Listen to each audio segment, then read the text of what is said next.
my goodness, we've got a son who made choices that killed 4 people. And I saw the 2 officers through that glass door, and they delivered us that news that there had been a crash on the M1 and that we believe that your son has been fatally injured. He drank drove, he drug drove, he sped.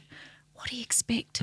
It can't be underestimated what choice means, what one decision. I mean, Jordan made a lot of stupid choices that night, and look at what happened.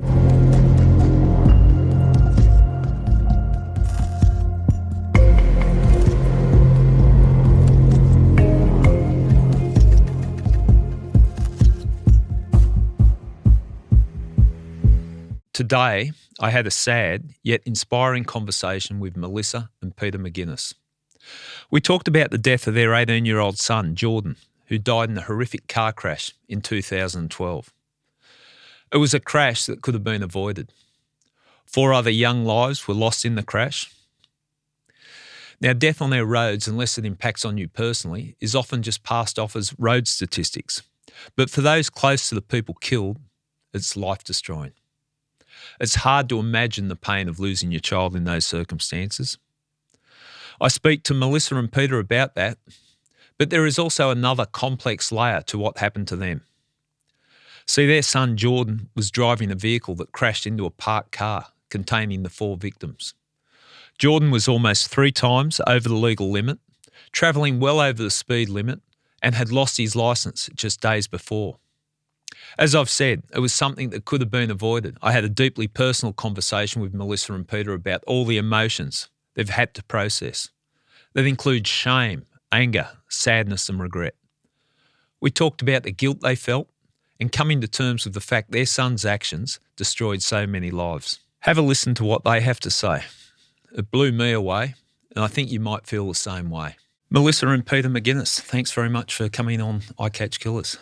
Thank you very much Thank you for having us, Gary. Thanks, mate. Yeah, well, I thought long and hard about how to have this conversation because it's a difficult conversation, but one thing that really comes out to me, researching and finding out what's happened and also having conversations with you before the podcast is that so much is encapsulated in choices we make in life, isn't it? And one choice can just have devastating effects. What's your thoughts on that with your son, Jordan?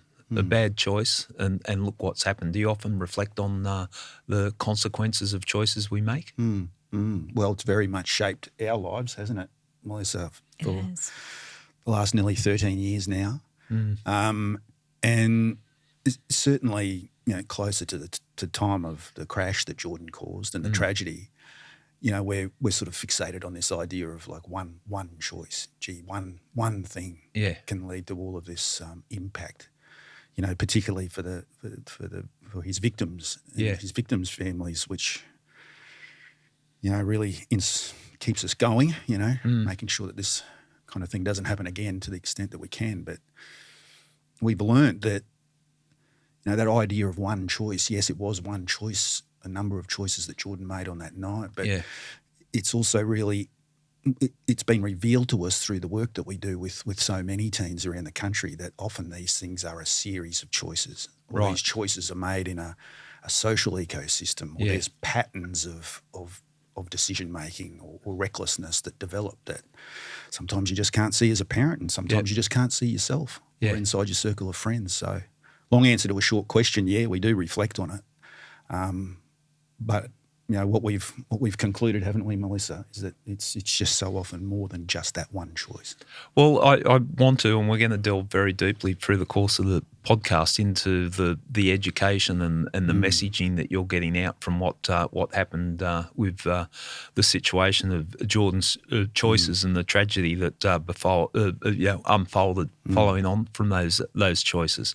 And I think, if anything, that the message that come out, that people that have been through what you've been through and the victims and the families of the people killed in the crash that Jordan was driving, there's consequences for actions, isn't there?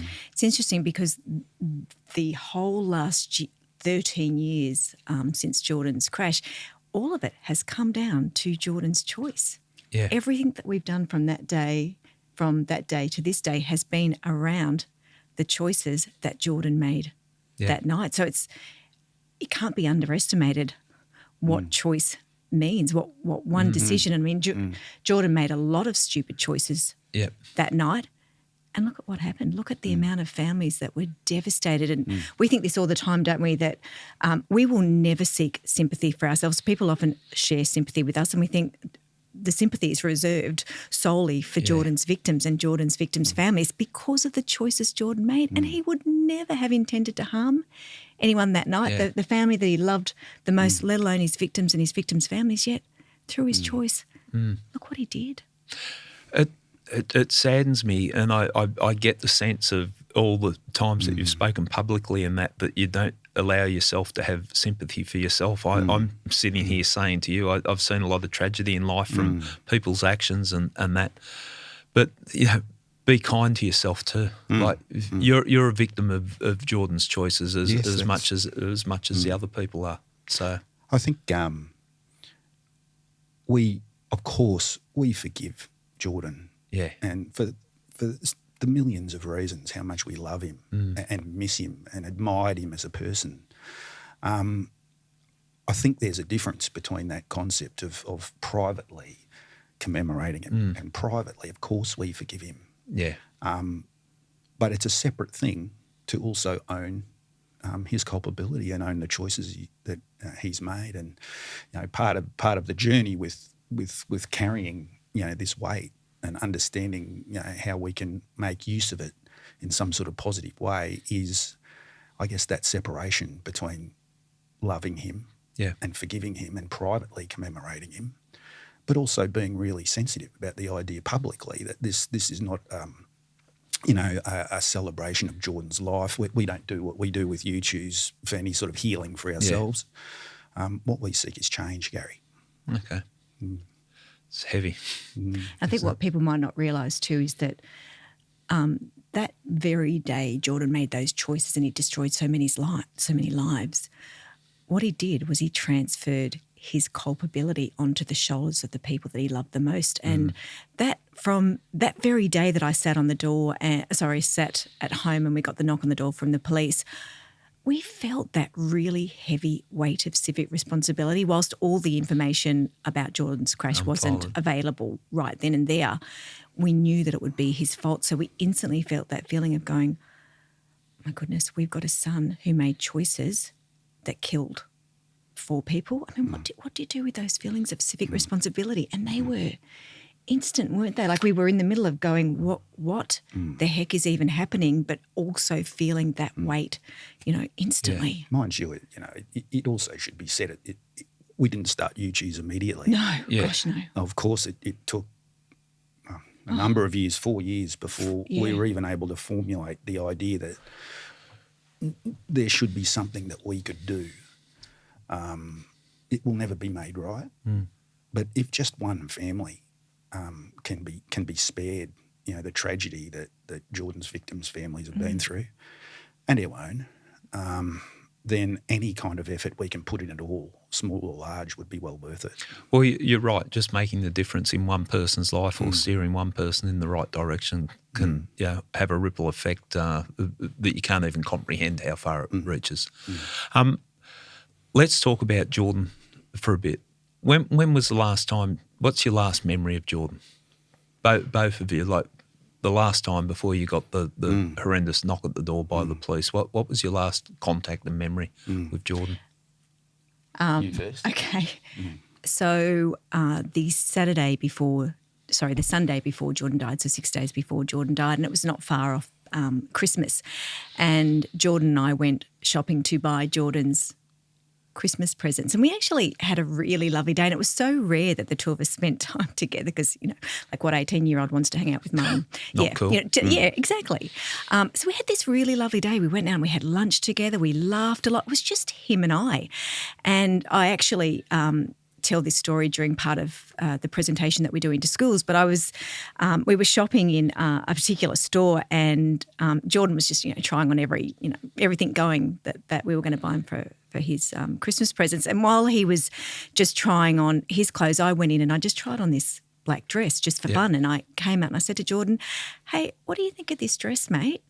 And he said to me, Mum, you look really pretty in that. And I just remember thinking, oh my goodness, did I just get a compliment from my son? So in amongst buying all of his stuff, I bought that black dress, which happened to be the same black dress that I wore 19 days later at his funeral. So that was my last memory, this fantastic that day that I'd had with Jordan, shopping and having lunch and laughing. And, the fact that he gave me this compliment, and Jordan would never also leave home without giving me a kiss goodbye. Yeah. So it was, for all intents and purposes, it was a really lovely day. So I'm so grateful that was our last moment together, because of course he wasn't living at home at that time. So he had moved to Brisbane for his carpentry apprenticeship. But that event followed you and him going to the movies. Yeah, funny enough. It's why we always say to the many hundreds and hundreds of thousands of kids that we interact with these days, don't walk out that door without exchanging I love yous, right? You hear it a lot, don't you, from people that have experienced these things, But look, it speaks to a broader issue about Jordan, but he wasn't a lot different to any other teen. Yeah. And I guess we'll dig into this a little bit later, but certainly on the Gold Coast, I know I'm a born and bred Gold Coaster. It was all you could do to wear a shirt. When you were a teenager, and I can recall us, we were leaving, I think, to see the latest James Bond movie at the time, and he's just walking out the door in his jeans and his, and his four pluggers, no shirt, very impressed with his own rig. He's a muscular kid. He loved his footy. And I said, mate, could you at least tuck a T-shirt into the back? Take one with you. I think that's a fair. I think that's a fair request. Yeah. So that was our sort of last time together. And of course, we exchanged I love yous as well. We always did. I think those two instances really sum up Jordan as a kid. It kind of does, and he was a very loving young man. Very loving to his younger sisters, his nieces, his cousins, his dad. No, his nieces, his cousins, our nieces. Yeah. His dad, I'm stepdad. He had beautiful relationships with everyone in his life. It says a lot about that. That's your last memory. And Melissa, for you, that's that awkward transitional stage between he's going to become a man and he won't be out shopping with his mum much longer. And it's his reference to you wearing the dress, you look pretty in it. It's stepping into manhood. He can make informed comments like that. So special moments and the joy of going to watch a film with your son. And reining him in, walking out. No, could you?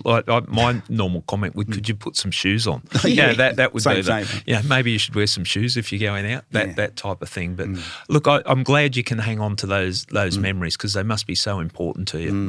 The last sort of contacts and memories. Yeah, and we've got numerous. I mean, obviously, 8 years, a lifetime of memories with him. And as we often say, don't we, Melissa? He's no angel. He's very much like any other teen. But that's the point. He's very much like any other teen. So in so many ways, like his life, our lives, like really hold up a mirror to almost any family or any teenager in Australia. It's the average teenager, average family, and this is what happens. I'll bring you to the time that you found out that Jordan had been involved in a car crash. Can you talk us through that? Because it's something that no one wants to experience. And I've been involved from the police point of view, doing the knock on the door, and it's just horrendous. If you're comfortable, can you tell us about when you found out that about the crash? So Jordan was living in Brisbane at the time. We're Gold Coast based, and Jordan had been at his work Christmas party the evening beforehand, and it's got to be said that his bosses did everything right at the end of the party. Yep. They were all sent home in cabs. And for reasons that we don't know and we'll never know, Jordan decided to drive home from Brisbane to the Gold Coast. We'd exchanged a couple of texts with Jordan that night. He said he was having a fantastic, it was like his first ever work Christmas party. He was that's a big occasion. Yeah. And he was a carpenter, apprentice carpenter, so he was with all of his mates, and they'd been out in the hot sun digging holes, and so they're enjoying a few beers, and what you do at a Christmas party. So he decided to drive home very late that night. He was going to go, as we found out later, he was going to go and stay with a couple of mates down on the Gold Coast. The next morning we were none the wiser that Jordan had driven down to the Gold Coast, and we had a knock at we live in a 3-story walk-up, so we've got one of those earphones. So we had a ring on our earphone, and I answered that airphone, and it was a couple of police saying, it's the police, and we're looking for Melissa Hayes. And that was really interesting because Hayes was my first married name. Yeah. So it was unusual to be called Melissa Hayes. I thought that's very odd. And I had to go down to the stairs to let those officers in. And as I was walking down those last flight of stairs and I saw the two officers through that glass door, I knew that I was about to be delivered news that was going to shatter my family. When I opened the door, they didn't tell me straight away what had happened. They asked if they could come up, and I walked in the door and I said to Peter, the police are here. And they were so good, Gary. They were amazing, and they said, is there somebody that you want to phone? And we said, no, what's happened? And then they delivered us that news that there had been a crash on the M1 and that, I forget the words, but it was something along the lines of, we believe that your son has been fatally injured. And, you take over from there, but that was just, it made no sense at that exact moment. And look, of course, over the years, and it won't be news to you at all, Gary, we've had the beautiful privilege to meet many, many bereaved parents over the years. So how that plays out, it has a real familiarity to it with every story, as you know, mate. But on that morning, it took some time for us to get the full picture as to what had played out the night before. And it was much later in that day that it was revealed to us that, there had been the scale of the tragedy as the day played out and as the subsequent weeks and months played out as well. Well, I would imagine receiving that news, initially it would be hard to process, just coming to terms with what you've been told from a knock on the door, and your life's changed dramatically, and the grief, the shock, not even accepting it. I think it's hard, and I've seen people that know it must be wrong. That type of narrative comes back. So what happened after they told you? What did you actually do? What was the next step? The police were so amazing. The two police that did that door knock, they were so caring. They stayed with us for I would say it was about 2 hours to make sure that we're okay. And we made the decision.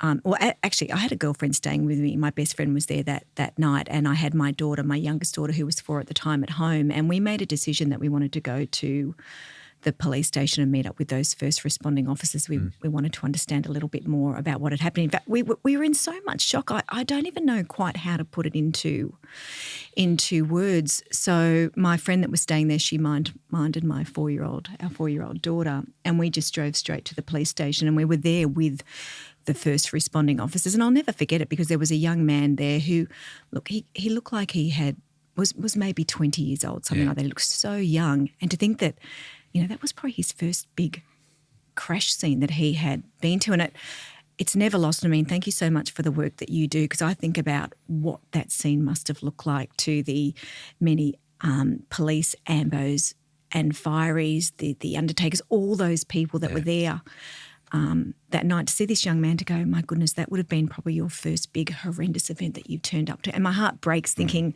what he saw that night, what you all see, what you all go through. Again, bringing it back to someone's choices, all because of Jordan's choice. That crash was preventable. It should never have happened. Well, the fact that you guys are sitting here and talking about your concern for other people when you're going through that, I think that says a lot about the type of people you are and the environment that Jordan would have been raised in.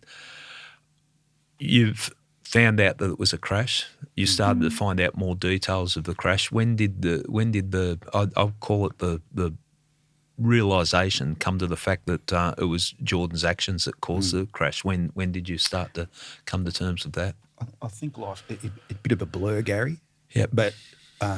We knew parts of it straight away. We knew that he'd hit the back of the car, so that part was going to be his fault. Yeah. We knew that he'd been drinking the night before because he'd exchanged a couple of texts with us. But as for cannabis in his system and the speed, that stuff came out much later down the track. So we were given advice, and I think pretty good advice, to just not look at the media, I guess. Because the media, TV especially, it was a very newsworthy event. Would have been a lead Southeast story. Queensland's major arterial shut in both directions for hours and hours, Yeah. a couple of weeks before Christmas. So it took a while for us to get all of the detail out. And, of course, during that first period of time, naturally we've got to get round and let our various other relatives know. And the other major consideration is the feelings for all of everyone affected, all of the families, all of everyone, the community at large. You're taking on all that grief as well. Yeah, but of course our two daughters, Jordan's little sisters, who were at the time 4 and 11 respectively, 10, respectively. We really just had to keep putting one foot in front of the other and just try to take one day, literally, as Melissa says, one sunset at a time. How did Jordan's sisters take the news, and how did you break it to them? Yeah, Kitty, our youngest, kind of a little too young to completely understand it. Well, she was there and saw it. She was there when the police arrived. Yeah, so for her it was more of a she wasn't stricken with the grief immediately. 4-year-old. But rather just obviously upset. Feeling because the emotion. Because of the visceral feelings of the emotion. I think she was really concerned too about us as a little through the 4-year-old's eyes. She didn't quite conceptualise what was going on. But you can imagine what mum and dad look like. So she felt from watching what my mum and dad are going through. Montana was staying with her father the night that Jordan had his crash, and I had to ring Montana's father, and it was actually Montana's father that had to break the news to her, and he told me later through his tears that she just cried, not brother, no, please, not brother. So it was a shock for her. She was old enough to understand what it meant that Jordan had died, that he'd had a car crash. Kitty couldn't conceptualise that. She just watched what was going on with mum and dad. Yeah, I'm silent because I'm just trying to comprehend the ripple effect through the family, and then, as you said, contacting other family members and friends, relatives. It's just it's ongoing. How did it change when you found out, and you said it was gradual, that you're getting further information? You found out that the car that Jordan was driving crashed into a parked car. So, okay, he was a driver at fault, you would say, into a parked car. He'd been drinking, had cannabis in his system. That we didn't find out a bit later. I remember about 7 weeks after Jordan died, I was just doing a normal trip to the shopping centre to do my food shopping, and I'd been by the post office, and I had a letter from I think it was the coroner's office. Yep. And that was unusual in itself, to be opening a letter from them, and it was Jordan's wasn't his death certificate, but it was his, I can't think of the word for it. Toxicology report. Toxicology report. It was all the things, and that's when I noticed that he'd had cannabis in his system. I remember sitting in the shopping centre in my car in the car park, and I just burst into tears thinking, oh my goodness, so he's hit the back of a car. I didn't know he was speeding, doing approximately 142 kilometres at the time. I knew he had alcohol in his system, and I knew he hit the back of the car. So it was like another thing, oh my goodness, he's got cannabis in his system. And Jordan wasn't a big drinker, nor was he a habitual smoker. And you could be forgiven from looking at the news and thinking that was the sort of kid that he was. I mean, he wasn't a saint, but he wasn't a habitual By the way, we didn't user. We didn't know that he smoked weed. And we're not stupid, are we? No. Well no. You can say you're that now. not. Hey, you too. No arguments. It's... You look at your kids, you don't know. You know what you did when you were at that age. You also don't know what you don't know. Yeah. As parents, you just don't know what you don't know. Look, no doubt we'll talk about this talk. As the conversation unfolds, but it does speak to what you reflect on in your parenting. We always say this when something like this unfolds, naturally you go back through. It is a reflection on your parenting, like it or not, and it's a visceral feeling. Yeah. We say this all the time. It's confronting to say, isn't it? Confronting to hear. We know logically that we didn't cause Jordan's crash. We're not accountable for what he did. But in your gut, you, as a parent, obviously you're going to go back through, what could have I done? What didn't I know? What could we have That's the done? pain and anguish of being a parent, isn't it? The what ifs. It is. Responsibilities that come with it. And I know I've heard you guys talk and say that Jordan would be mortified about the pain that he's caused so many people. Horrified. Absolutely horrified to know what he's done, not only to the people that he loved the most, his two little sisters, but what he's done, the wider scope of what he did, the amount of lives that he affected and that he ruined, absolutely ruined for generations to come. There's a lot said about we allow kids at 18 to drink and that they're also allowed to have cars and like putting the two together. And then I add into the mix that first Christmas party where you're treated as an adult, you're out there with your work colleagues, you've come from a student. There's a whole lot of things that combine that add up to the potential to make those stupid decisions at the time. The funeral, how long did it take before you could bury Jordan? Gary, we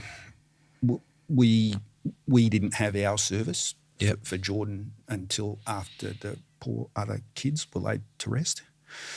So that happened maybe 6 weeks, I want to say, Melissa, I can't remember, down the line. Yeah.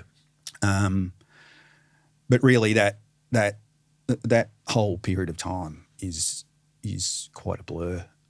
But we know we commemorated him as privately as we could. I remember sitting with my father in the week that it happened, and I was saying to Dad, because as a father watching his daughter go through that, not only had he lost his grandson, but he was watching his daughter watching her lose her son. And I remember sitting there with Dad and he was saying, do you want me to help you with some funeral arrangements? I said, Dad, how do you have a funeral for someone who's just killed 4 people? A funeral is ostensibly about celebrating someone's life.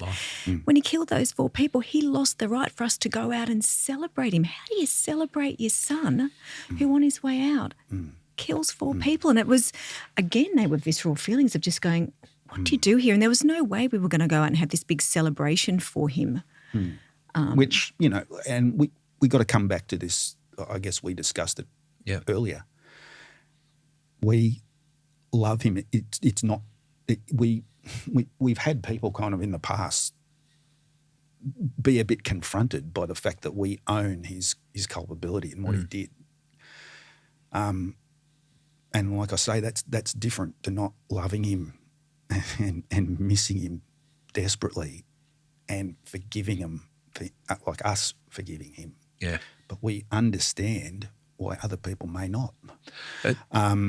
And that speaks to the whole notion of I guess those arrangements, in the months after the crash all those years ago. So confronting the whole situation. So it was a conscious decision that you guys made that you weren't going to lay to rest Jordan until after the 4 victims of the.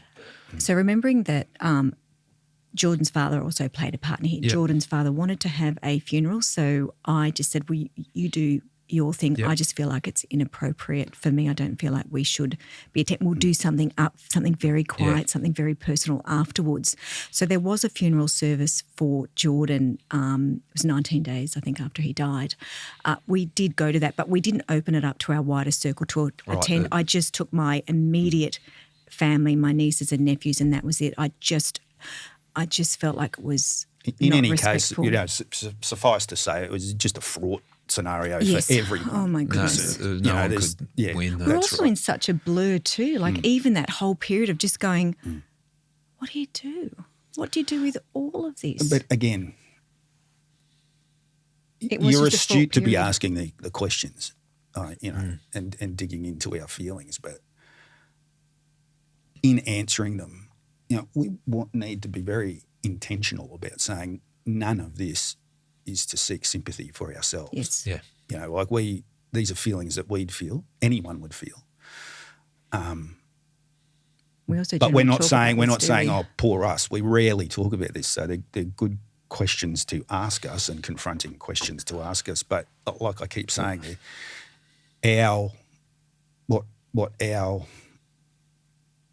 even transporting ourselves back, the nearly 13 years, even at that time, we were aware that there are two separate issues at play. You know, That's what, like I said at the start of the podcast, I've been thinking long and hard about how to have the discussion and fully comprehend what you guys have gone through, and it's so difficult on so many different layers.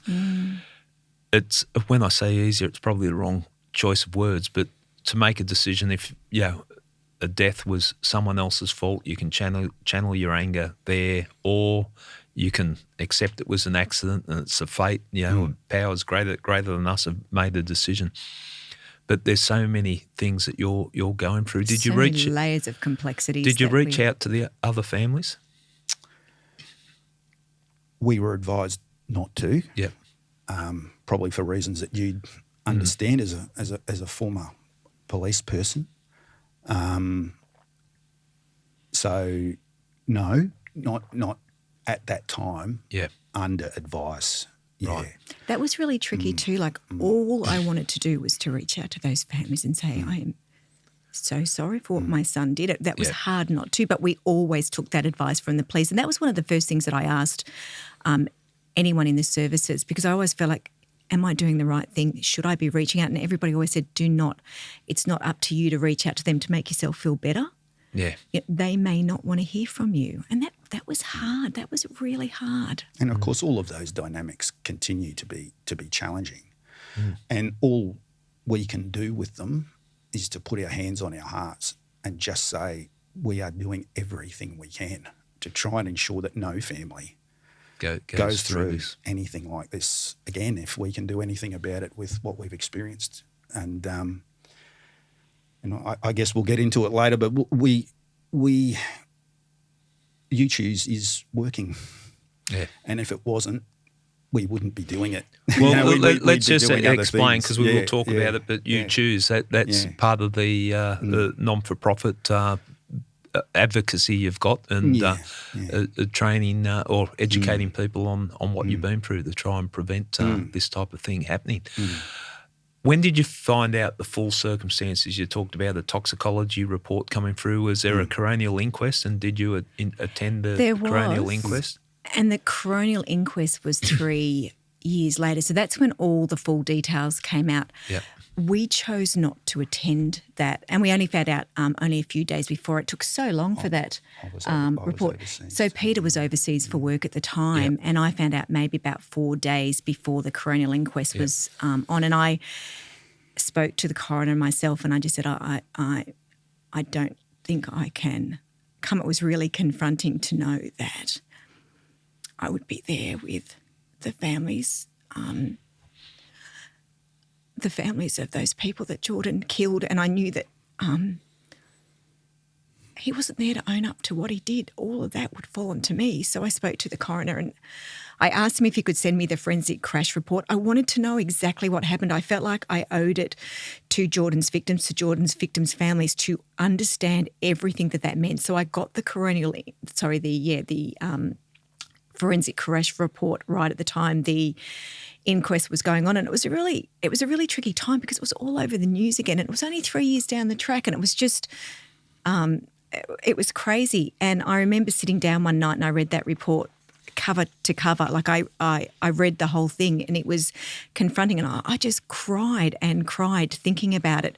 And I sort of regret now that I didn't have the courage to go to that coronial inquest. Had I gone, maybe I might have regretted going it. But where is the manual that you get when your son kills 4 people? The manual that you can follow to go, this is what you do when your son kills 4 people. One doesn't exist. Sadly, it doesn't exist, and it's there for other than a few people. It's uncharted territory. It's also something that we don't really talk about a lot. That those, it's giving me little heart palpitations to even talk about it publicly. It's something that we keep very, very private. To rebuild yourself from what's happened from the start, I would, my observations, and I think it's what you've said, your life from that point in time when you found out about the crash has changed so dramatically that you could never envisage that this is what your life would be about. Your children, your family, are you still coping? Like, is it, I would imagine each day is, and you said one stepping forward for your children. Is that what kept you going? Certainly in the early days, yeah.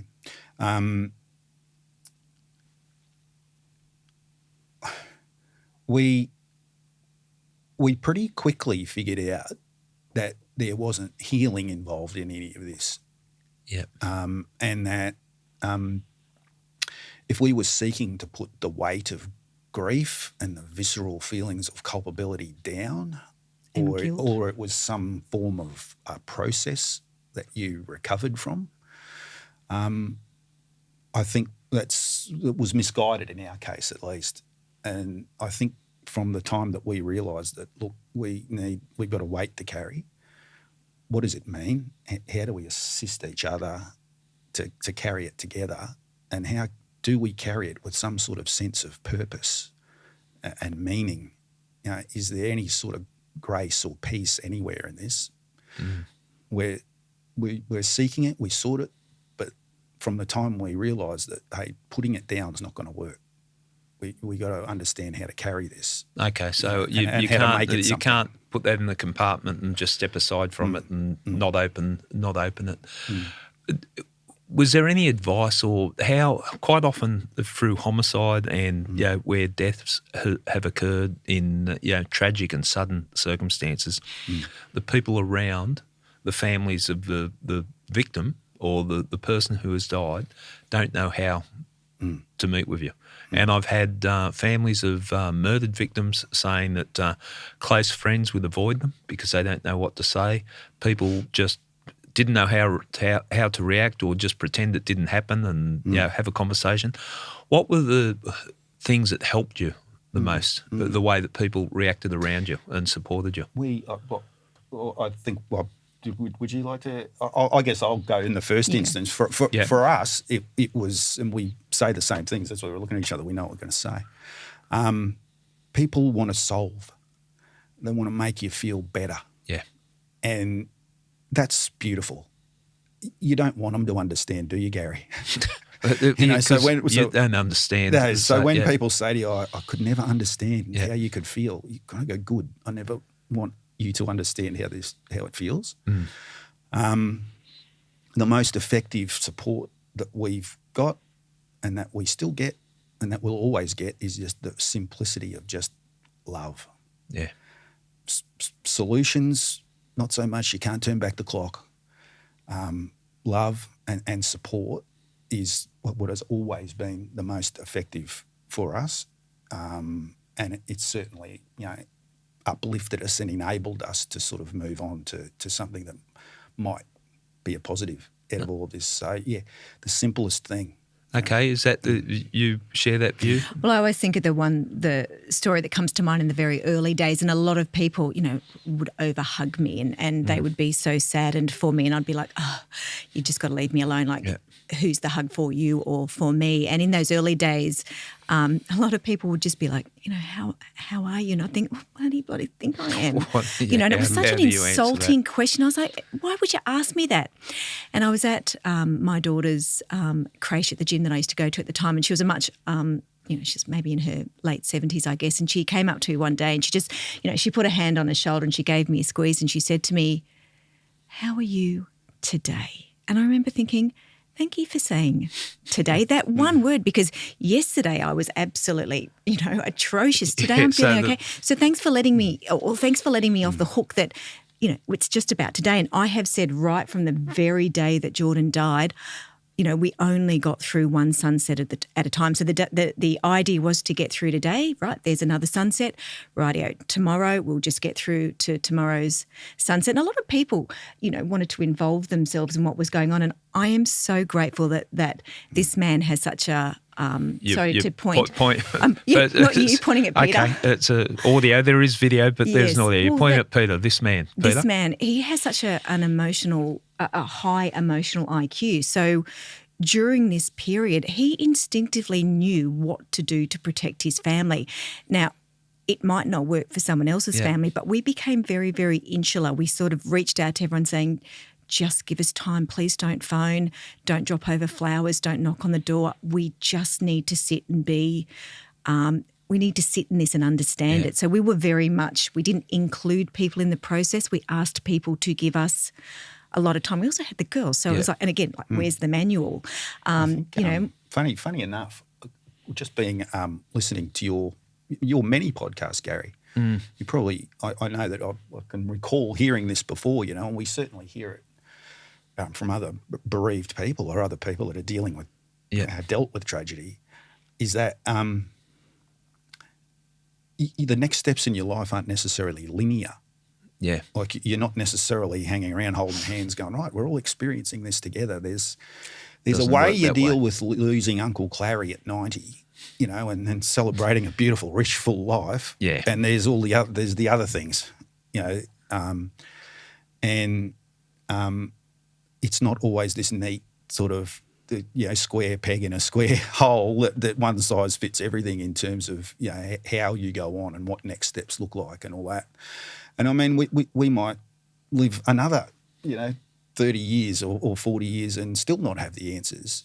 Yeah. And I think giving or letting go of the idea that you have to heal and you have to be well and you have to demonstrate to the world that you're on this pathway to recovery is a little bit of pressure you don't need, right? I can imagine, and you've raised some points that made me think about. You come up, you give someone a cuddle, and are you cuddling for yourself, or you're cuddling to give me the comfort there?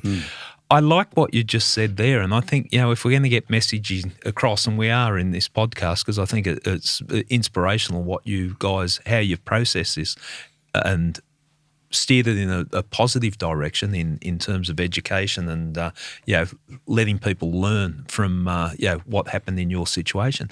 But I love that. How are you feeling today? Because that's a good thing, because we've all had situations where people come up and want to comfort you or whatever. How are you? Like, well, how the fuck do you think I am? That's the attitude. But how are you today? It's very simple. I'm just doing a bit tough today. Tomorrow might be better, or I'm feeling great today, but who knows? It's a simple question. That very same lady, the first time I saw her after it happened, and again, I guess this is the wisdom that you get, or that becomes you as you get older. But she came up to the sweetest thing, and she just lightly popped a hand on my shoulder, and she said, "There are just no words, so I'm not going to say anything."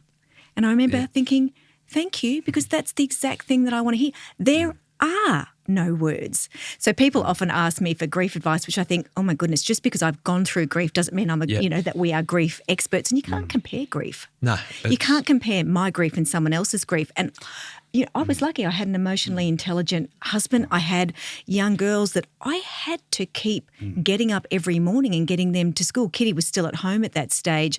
I worked at that time. I had to keep functioning. Some people don't have that. Some people, I had a flexible job. I had a husband. We had a beautiful life beforehand. So the chaos that Jordan created, thank goodness we had this really some underpinning. Some underpinning and a strong foundation to carry us through something that we would have never ever thought we would ever be able to survive, let alone, turn it into what we're doing around the country. So there's a few different things to your question. Yeah, it's not. It's you can see we've met many bereaved parents on this journey, and that sounds really morbid, but boy, you meet some beautiful people who have experienced their own version, and everyone does, of the bottom of the barrel. So as you go through that, and even I'm looking at you, Gary, knowing what your experience in life is, knowing that in time you develop a deep respect for the fact that everyone's got their version of getting their bum splintered by the bottom of the barrel. Yeah.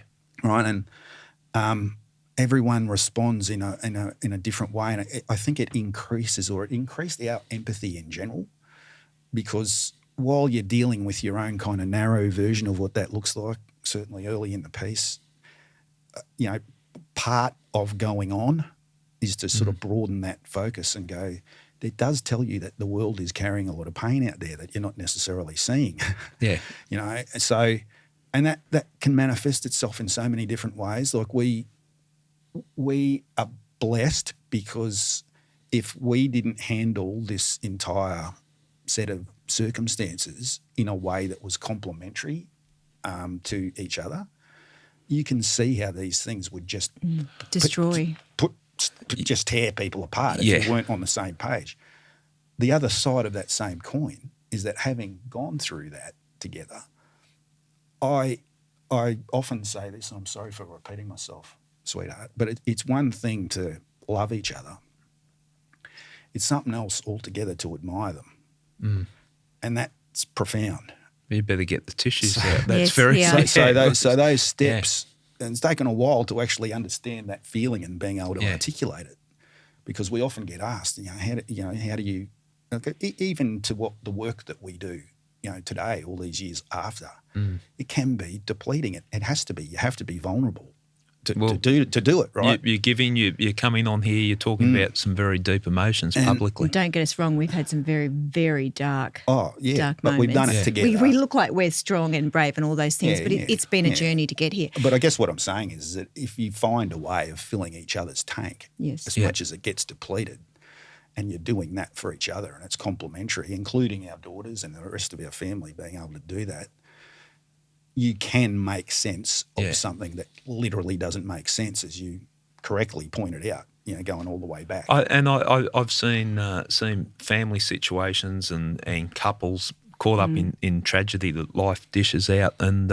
quite often it might be your turn to be the strong one now because I need the comfort, and then you can reverse roles, and they're the ones, my observations, they're the ones that seem to be able to work because you can't both be strong every day. Like someone's going to have a down day, but if you've got a partner that's emotionally attuned and capable of supporting when you're down and switching it.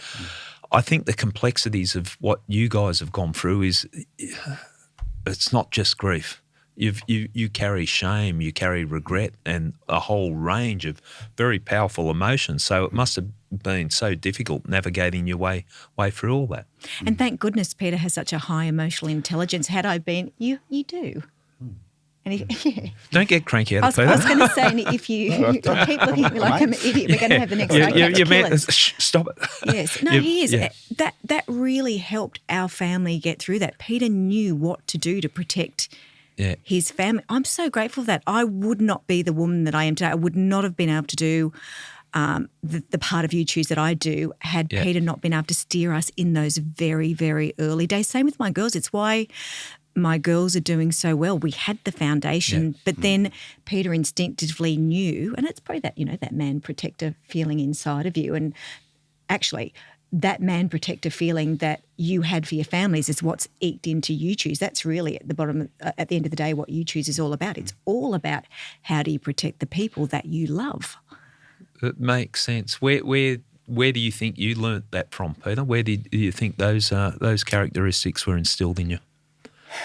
Gary, I appreciate the compliment. I was going to say, how do you answer that without sounding like a wanker? Yeah, well, it's true. I'm glad you see that. Thank you. But for me, I learnt that simply because for many years in my life, I was a boy until I had a boy to raise.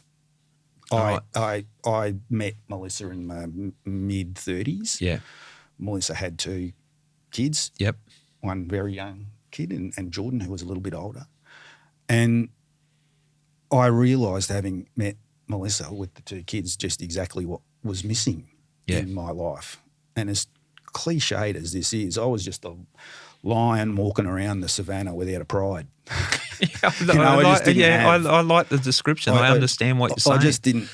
I had a lot going for me. Yep. Was financially in a good spot and a career and everything was great. But something was missing. Yeah. Right? And the missing thing became so apparent to me. Yeah. The second that I had kids to father. Yeah. And that's the answer to the question. There's nothing complicated in my background or anything like that, other than the fact that instinct that was in me that was just uneven detectable at the time let alone unrequited, was just sitting in there. And you're right. That Thank you. level of protection. At Can last, you make sure that makes it at in the last, podcast? we'll record. I'm right. Just say that one more time. That level of that kind of dynamic does eke its way through into the philosophies that we're being taught by kids. It's and I think there's a lot of us out there that have got that instinct, and it comes out in many different ways, doesn't it? It comes out when it has to come out, and in your situation, it was make or break when the situation you were confronted with. It could have broken you, and it sort of made you the situation. Melissa, we're giving all the compliments to Peter at this stage, but you've hung in there and you've been strong all the way through. Where did that come from? And you can't say it was all Peter because we're not going to let you get away with that. That's right. Definitely wasn't. The strong part of me comes from that weight of civic responsibility that bears down on my shoulders. I can justify why Jordan died that night. And I was sitting with my cousin when I come down to do presentations. I often go and stay with my beautiful cousins. And she said to me one night, if we're all sitting in a circle and we all threw our problems into the centre, we'd probably take out our own problems. And I was thinking, you're absolutely right. Part of why I'll speak for myself, part of why I feel like I'm able to go on is that I can justify Jordan dying. He drank, drove, he drug, drove, he sped. What do you expect? If you're going to do those sort of things where you can't go, why God, why did this happen? Whereas for someone like Jordan's victims, I can't justify what happened to those kids. They were 5 kids sitting in a car, broken down car, minding their own business. And my son, drunk, stoned, speeding, hit the back of that car and killed 4 of those kids. He left a little girl orphaned that night. There was 2 young parents in that car, and the 16-year-old L-plater that was left with severe burns and trauma. So part of that strength that I've got is thinking Jordan doesn't deserve, this is going to sound really harsh and really horrible. This is through the lens of I loved Jordan. This is what goes through me. Deserve is not the right word, but when you act like Jordan did that night, what do you expect? I can justify it, but for those other young adults, I can't justify that. And that's the strength that I carry to go, if there is one thing that I can do to inspire or influence, or that we can do to inspire or influence just one teen to not make a choice that might destroy the lives of the families like Jordan destroyed the lives of those victims and those victims' families, all of my strength comes from that. Hand on heart, that is what drives me. And there's no way we would put ourselves through this if we didn't think that what we were doing made an impact. And hand on heart, we know that it is. We know, I hear it in the conversations that I have with young teens around the country, straight after a presentation. I'll have so many kids up. It's almost like come up afterwards and it's like having a confessional, because what they've done is they've related to Jordan's behaviour, so they can see themselves in Jordan. And whilst I'm, holding up a mirror to their behaviours, what I'm doing is I'm not showing them my family. I'm showing them their family. So they're sitting there going, well, goodness, I do that, I do that, I do that. Could be my mum, that could be my little sister. I show footage of Montana speaking at Jordan's memorial, and it gets them to deeply, deeply reflect about what they're doing. And I think that's the magic dust of You Choose, is that I loathe to think of myself as an educator, and I'm using air commas here. The idea behind everything that we do is when one of those teens walks out of our program, they've arrived at conclusions about themselves, about their mates, about their social ecosystem, and that role that they play inside that social ecosystem around protection, around leadership. What is it? Am I leading negatively? Is this a positive thing that I'm doing, or is it a negative thing? So they've not been taught anything. They've arrived at the conclusions for themselves. And that, again, that's what inspires me and gives me the strength, gives us the strength to just keep on keeping on. Just one kid, Gary, just one kid, and all of it will have been worthwhile. Wow. Okay. I can see why what you're doing is making a difference, and I think people that have listened to our chat just at this point in time get the depth of where it's coming from on what you're talking about, and I think that was important for us to set up the sort of platform, because in part two, we'll take a break now, but in part two we're going to talk about what you're actually doing and breaking down the messages and the lessons that you've learned and the information that you're passing on, because I got to say, and you're avid listeners to I Catch Killers, you've heard all the impressive people that we've had on, inspirational people and all that. But speaking to you two and the importance, the simplicity of the message, but the importance of the message that you guys are delivering, I encourage everyone to come back and listen to part two. And if I said it at the start, the introduction, that if you got kids, I advise them to listen to it too, because it can make a difference. And with horrible situations that what you guys have been confronted with, the 4 victims and your son, in that lives have been lost, lives have been destroyed. We turn that tragedy and that horror situation into something positive, and I think that's what you guys are doing, and that's what I want to talk about in part two, breaking it down, who you're speaking to and the type of messaging you're getting across, and any other insightful thoughts that you guys might have, because sitting here listening to you, I'm being inspired by what you're doing. Thank you. Thanks, Gary. Look forward to it. Cheers.